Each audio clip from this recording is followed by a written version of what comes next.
I'm Laura Foos, Executive Director of the Social Performance Task Force. And I'm Amelia Greenberg, Deputy Director of SPTF. Welcome to this fireside chat on the update of the Universal Standards for Social and Environmental Performance Management.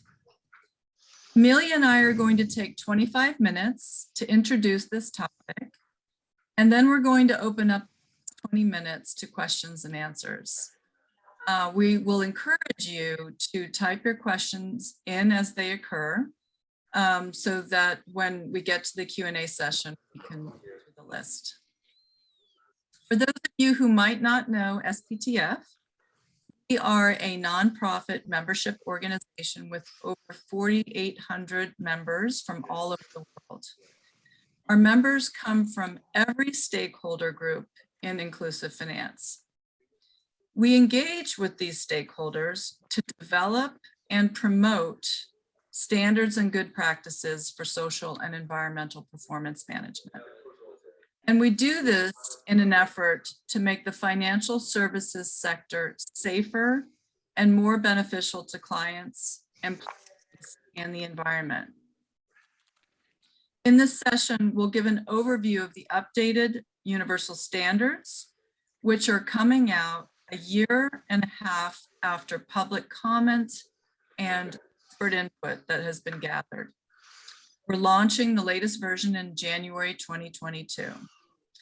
These standards are updated every 5 years to take into account the changes in the marketplace and the nature of financial service provision in the Global South.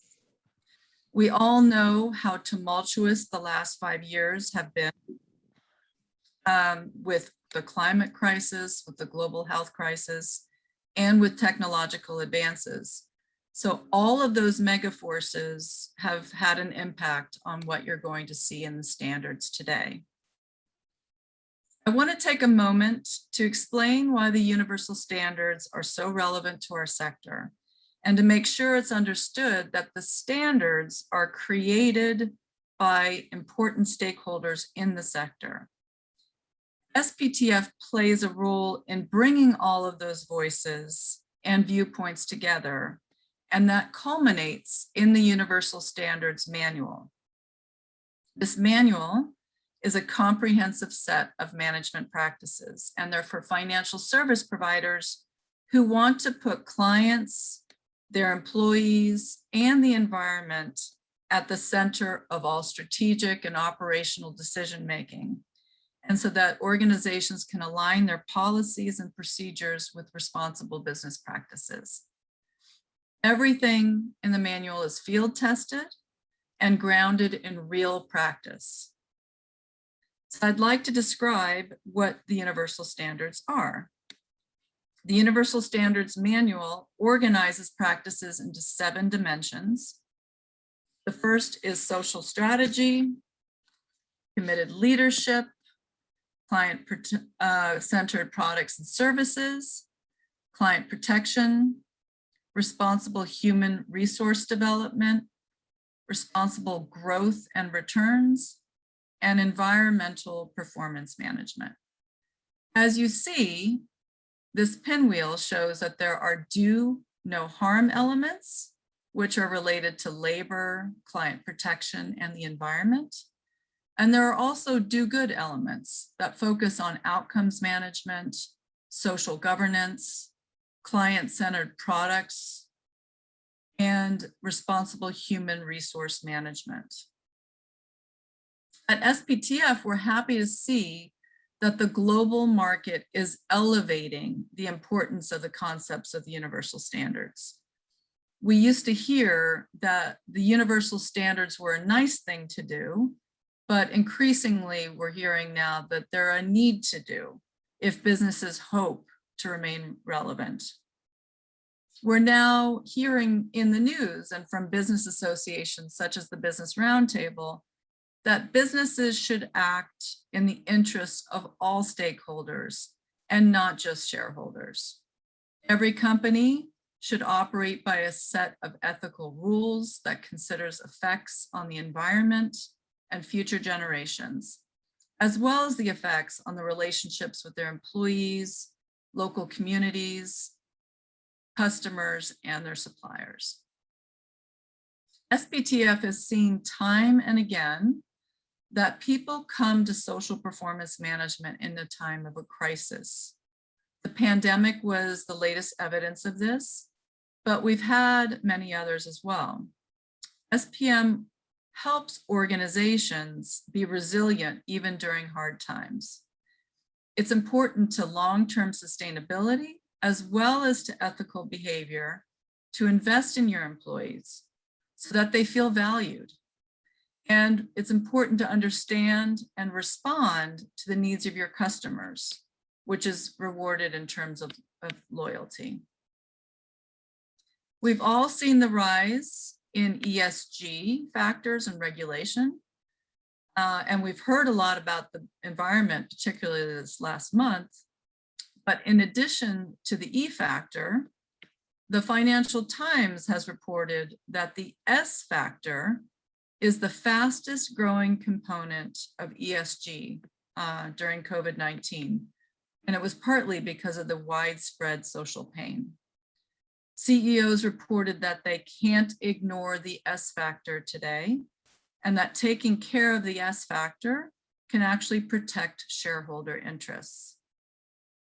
We have technology in part to thank for this, as smartphones are helping vulnerable people, clients, and employees to elevate their voice and to post complaints to social media platforms that are getting the attention of the media, of investors, and of regulators.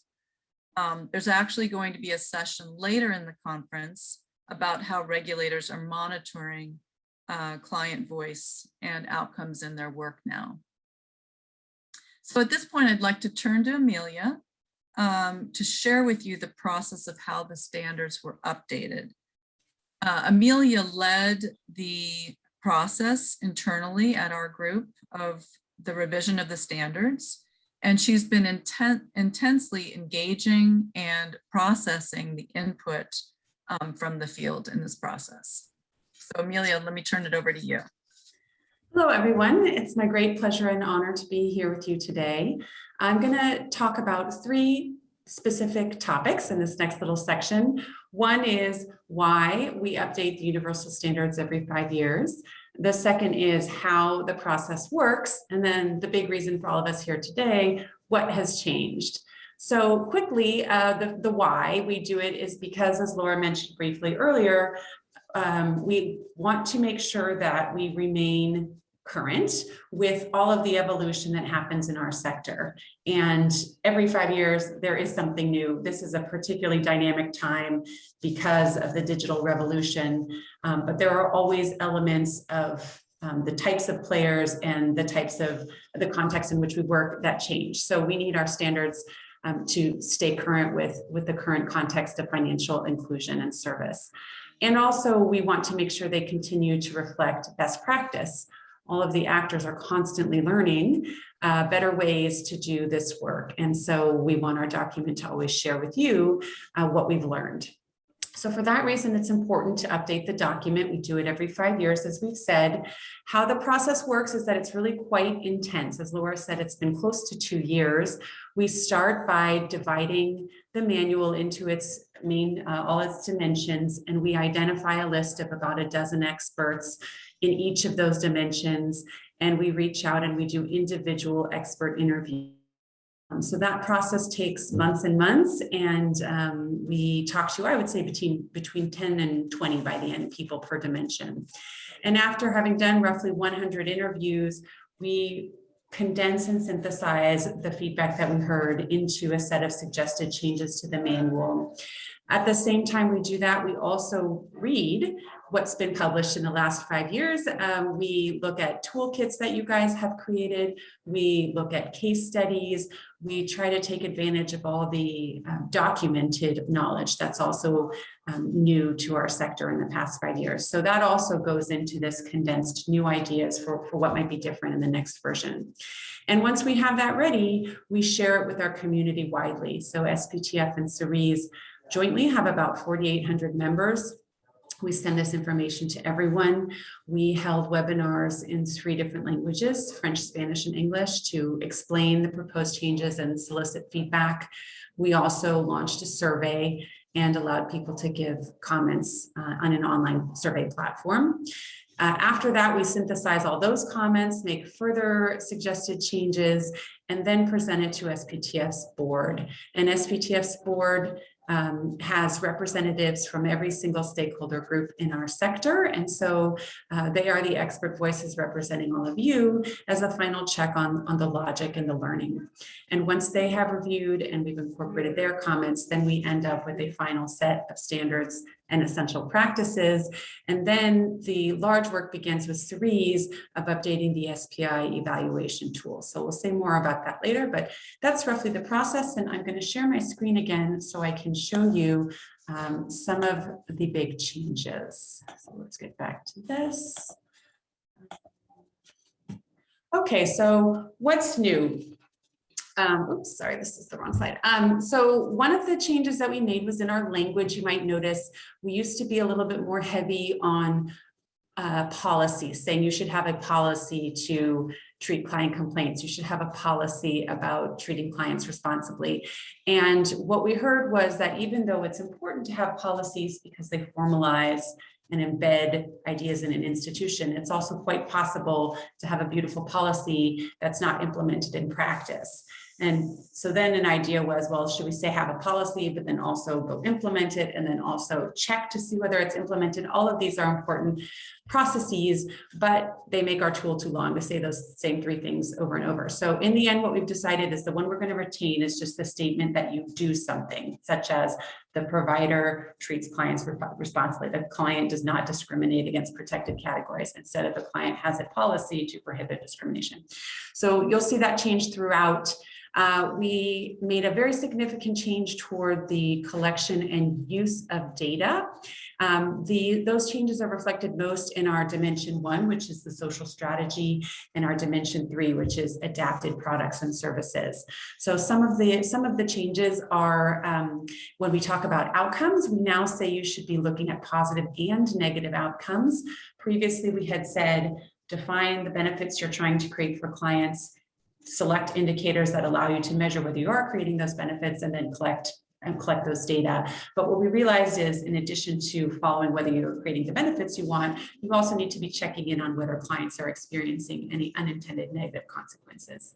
And that goes for not just the client, but also her household, because sometimes the use of financial services can have direct effects on her children or her spouse as well. So that came out more clearly. We also talk about the importance of segmentation. At minimum now, we say you should segment your data analyses by gender, by poverty or income level, by location, meaning urban or rural, and by age. And if there are other segments of clients that are particularly relevant to your context and your goals, of course, segment by that as well. And this goes for all types of data analysis. It's not just outcomes, it's also who's using what products. You really get much better data insight if you segment.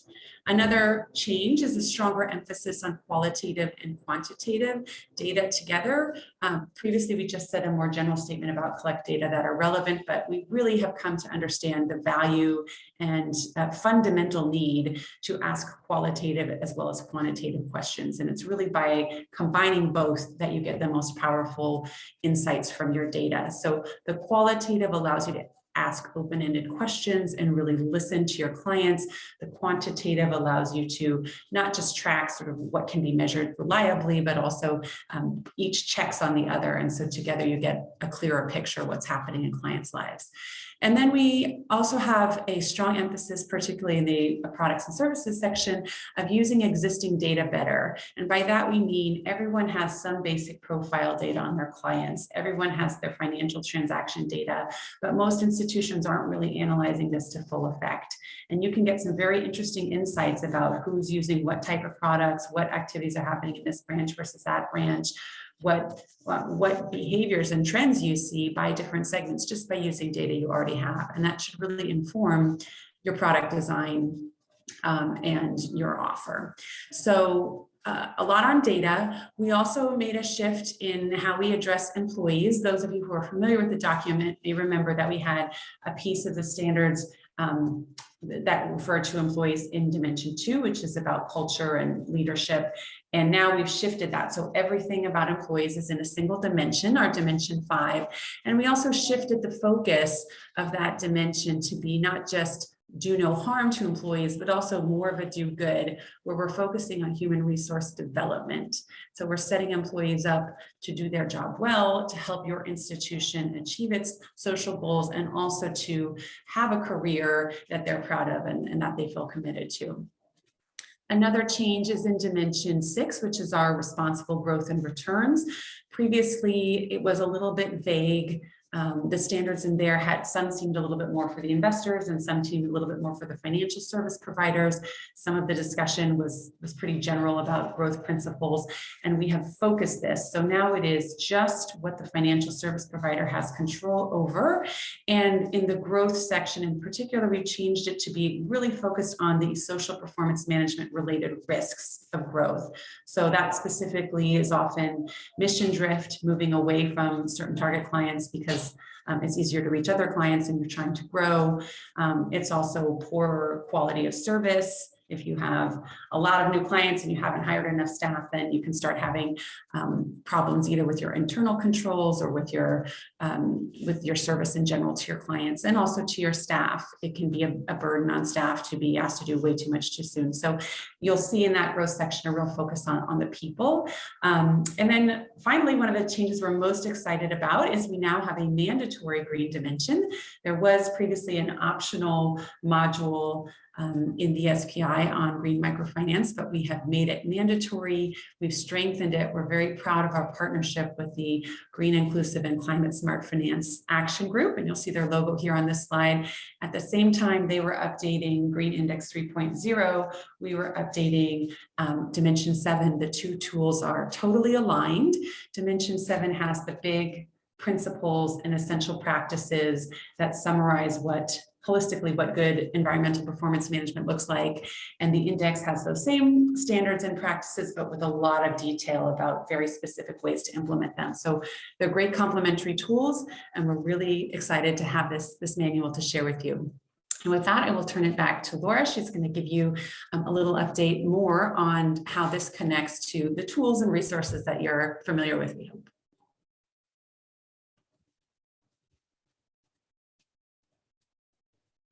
Have to unmute. Thank you, Amelia.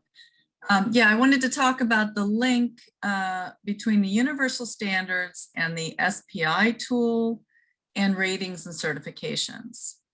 So it's important to know that the universal standards is a framework that's used by assessment and rating firms in financial inclusion. SPTF launched the first version of the universal standards in 2012. And at that time, we worked with other industry actors to harmonize our frameworks so that we were all speaking with the same language. CERISE adjusted their SPI tool to reflect the universal standards. Rating agencies adjusted their rating and their certification frameworks to incorporate our standards. And we've done this with each subsequent version. Each update, we go out to all of the assessors and raters and we update their tools and processes as well. We like to say that, and to bring in this analogy because we think it's very helpful for those who are trying to understand what this report can bring. But just as the industry aligns with international financial reporting standards, like with IFRS, to manage their financial performance, we see the universal standards as a way to harmonize the way financial service providers manage their social and environmental performance. So the assessment and the reporting tool for the universal standards is the SPI, and that creates a social statement for a financial service provider that can go hand in hand with their financial statement. We've already begun the process of updating the accompanying infrastructure that supports the universal standards. The SPI assessment tool, investor due diligence tools, training materials, training of TA experts, implementation guidance in our resource center, updating the rating and certification frameworks to be in alignment with Universal Standards version 3. And all of this does take funding. So we're in the process of fundraising for all of these elements. And we actually rely on our members to contribute to this effort as well, which they do. They play their role in supporting the costs of this. CERISE is beginning the updates of the SPI online. They're very importantly, as a first step, preserving the benchmark data from previous versions of the tool. And we want to stress that because we think it's really important to have this benchmark data over time.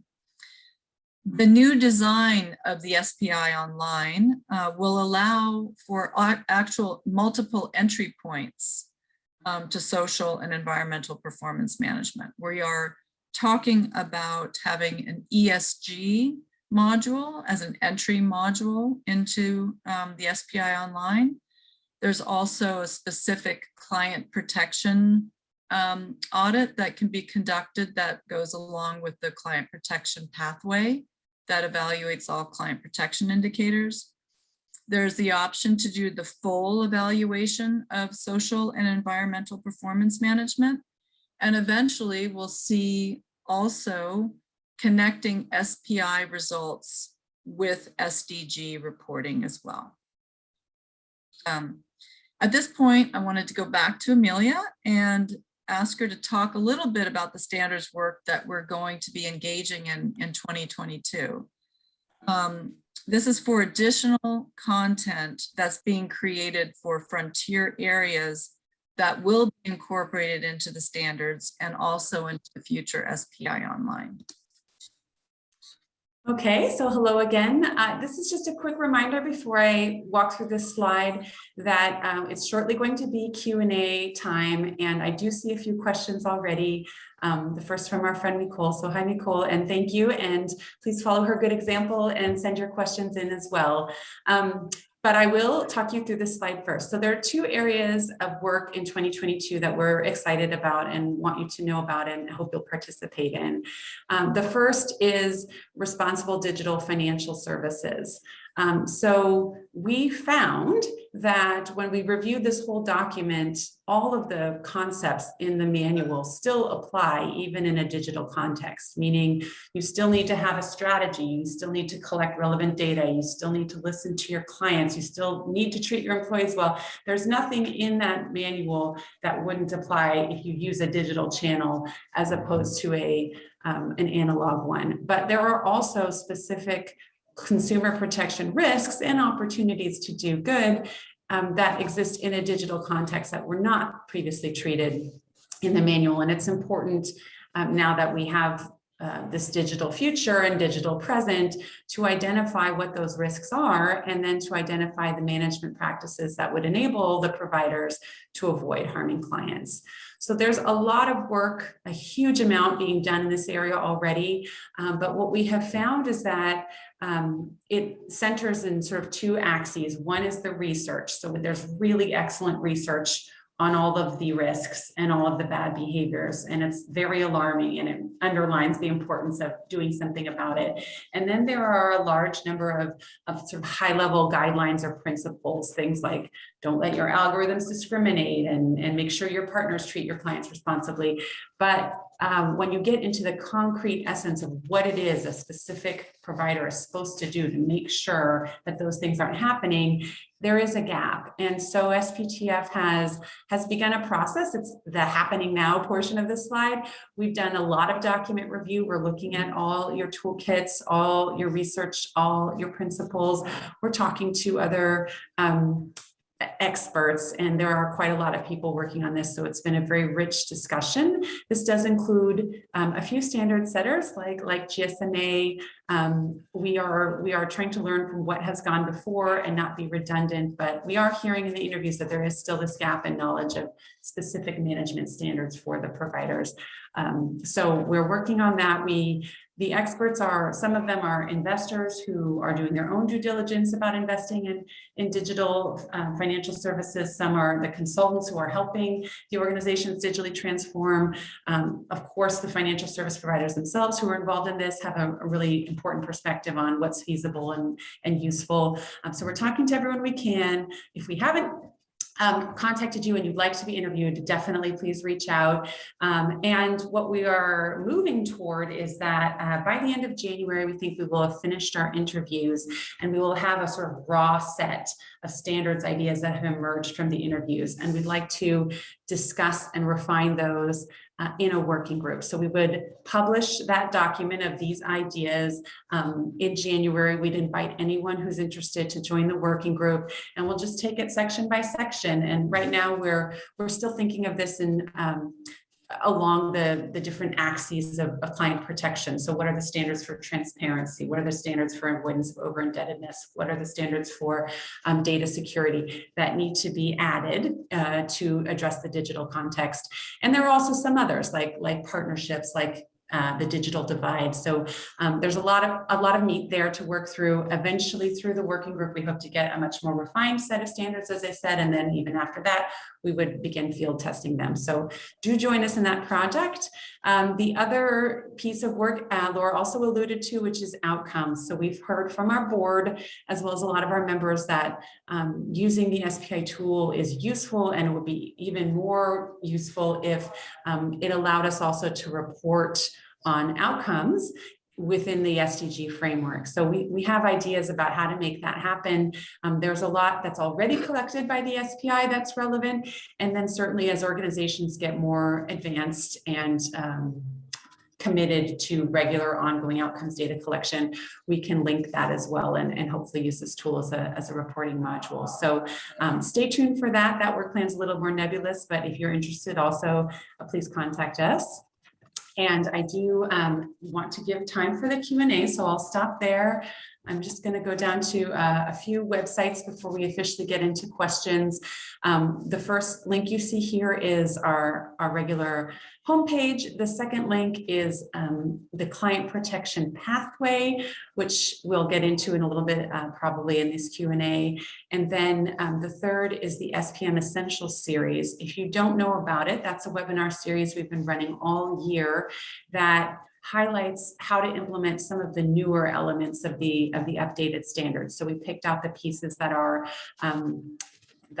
new to you, and we interviewed some providers that are already doing good work in those areas. And in particular, I would highlight there's a subset of 3 webinars that we co-organized with the ILO that are specific to human resource development. And one is about communicating with your employees better to get their insights and input. One is about creating this culture of commitment and engagement among employees towards social goals. And the third is responsible human resource development during digital transformation. So please check that out. And since we do already have questions, Laura, actually, I think I will just start with one for you.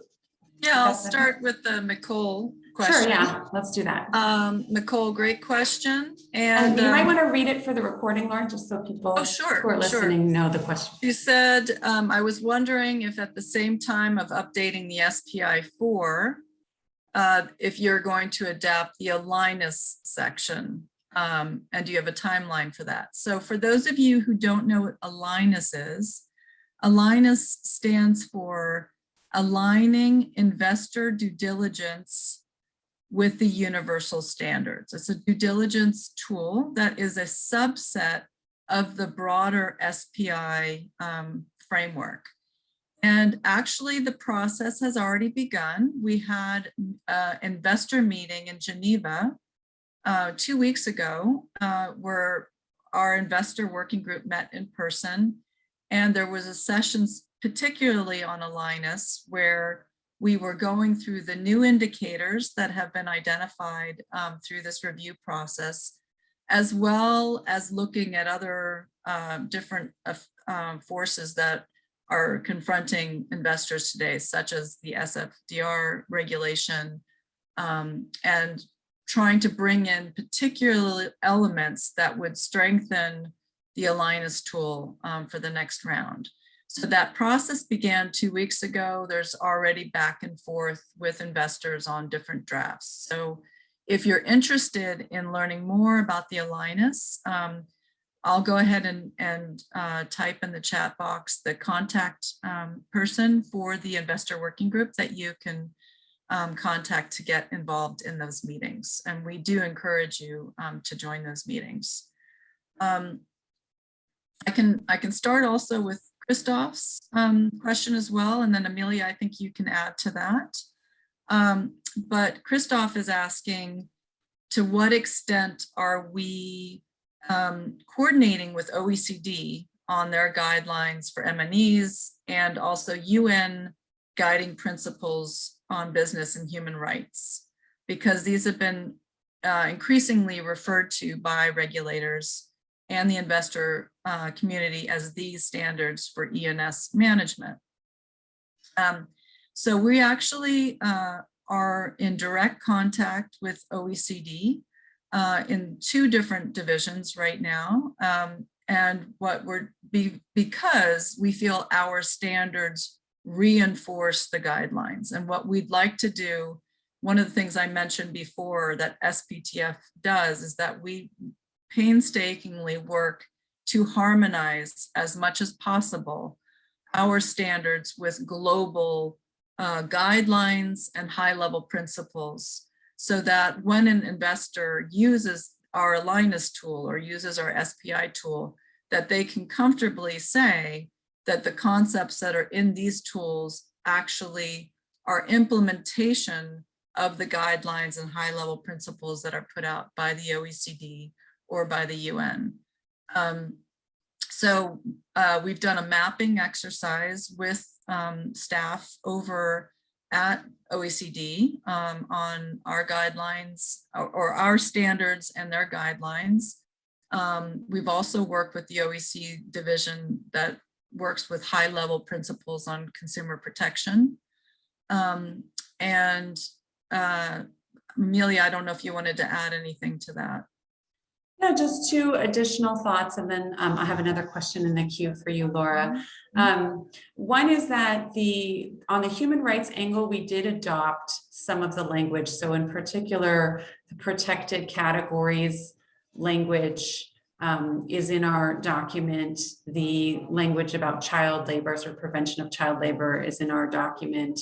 But we have a tension always between having our tool is very long, and what we try to focus on is sort of, in addition to general business practice, what are the SPM elements that also need to happen? So sometimes there are certain practices and principles that apply even if you don't have a social mission, even if you are actively seeking to destroy the environment, but you still have to be sort of, publish audited financial statements in order to be compliant with regulation. And so a few of those do make it into our standards, like the publishing your audited financial statements and like the respect of child labor laws, but we do not have a comprehensive approach to that because we do try to focus this particular document on what's unique to SPM. So you'll see the elements, sort of the core elements of those concepts, but potentially we're not able to include every detail because of the nature of our tool is supposed to be focusing on what separates organizations with a double mission. But as Laura said, we are in contact with these guidelines for sure. Okay, so Laura, another question to answer during this session, and maybe briefly because we are short on time, is can you explain how this universal standards update connects to the client protection pathway that we've recently launched? Oh, great. Yeah, we anticipated getting a question like that. So the client protection pathway, for those of you who are on our mailing list, and also this has been broadly advertised through e-MFP as well, But we have a new initiative called the Client Protection Pathway, which is a tiered framework for evaluating client protection practices of organizations. And it's replacing what was the previous program under the SMART campaign of certification, which was more on a pass-fail system.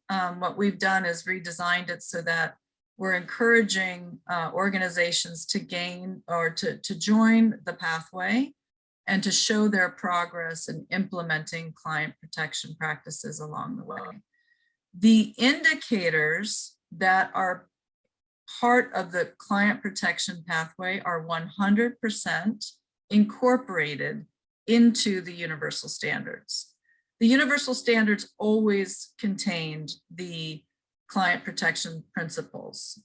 It's mostly in dimension 4 of our standards, which speaks to client protection, but elements of client protection is also included in our dimension 6 as well, and in parts in dimension 3. So it's sprinkled throughout our document, but for organizations who want to strictly look at client protection practices alone, we have this standalone pathway and a standalone tool that can be evaluating just those client protection indicators if you want a separate report. And that's been seen as pretty valuable for investors in particular who have a requirement to adhere to client protection practices in their loan agreements. So if you have any interest in learning more about the client protection pathway, it's on our website, and I'll put the link into the chat box so that you can go and see more details related to that. A good question. That the overlap of the indicators is exactly the same. And we're in the process of working with the raters right now to make sure that the next version of these indicators will then be updated in the certification framework as well. Okay, so we have one other question here. It's about our digital financial services work. The question is, can we give some examples of the types of standards that might need to be added that don't already exist? So I will just give a few, which is one of the major issues, and it's sort of cross-cutting, that has come out has to do with partnerships. And particularly there are some concerns that you enter into a partnership with an organization that is bigger than you are, has more clients than you are, and you're almost like a client of that organization using their services. So it's hard to have any check on their behavior and make sure they're treating clients as well as you'd want them to. So what can you do given that partnerships are so necessary to digital financial services? So briefly, some of the ideas that we've heard are first, the importance of conducting due diligence and understanding from media, from what's public information, what are the sort of top customer service issues that people have encountered using that provider services. So at least you can come to the partnership discussion with those lists of maybe top 5 issues that seem to be occurring and ideas about how to address them. Another standard would be sometimes providers, partners aren't typically familiar with your own target clients, particularly if you're serving illiterate, enumerate, poor populations, and they typically have not reached out to them. You can do some advanced thinking on what might need to shift about their standard procedures or their standard fee structure or their standard sort of marketing and transparency and disclosure systems in order to be appropriate for your clients. And then think also about sort of the business case for them making those adjustments so that when you come into the discussions, you have this this ready sort of explanation about what needs to be adjusted and why in order to make the service to that population work. Another standard idea is to set up in advance someone in that organization who's your point of contact so that if problems arise, you have a clear channel for resolution. There are a lot of ideas about how to address complaints resolution if the complaint has to do with something that really the partner needs to resolve and you don't have control over, but it's your client who's having the issue. We also have gotten a lot of guidance about what needs to go in the contract and what clauses would allow you to exit the contract. So that's just a summary of some of the types of standards that we are hearing from our interviews and considering including in a digital standards context. Okay, so let's move to the next one. This might need to be the final. Laura, why don't you take this question? It's an alignment question. Can you talk about how you're working with ISO and GIN and how is that progressing? Yeah, great question, Isabel. Thanks for raising it. So SPTF, because of the standards and because of the way that our standards are harmonized with tools and raters and frameworks, and the adoption that we're seeing in some countries even of our work, we're increasingly seen as a good resource of a sector. You know, how inclusive finance has taken standards for responsible practice in social and environmental performance management, and how that can be an example to other impact sectors, let's say. So we were invited in the very beginning when GIN was creating IRIS to be part of the creation of IRIS. SPTF has been involved in the creation of the Impact Management Project, which is now becoming the Impact Management Platform. But again, to bring the experience of financial inclusion. And likewise, we were invited to ISO. ISO, for those of you who are aware, is sort of a global standards committee, and they've created a technical committee on sustainable finance. So they're in the process of defining global standards for sustainable finance.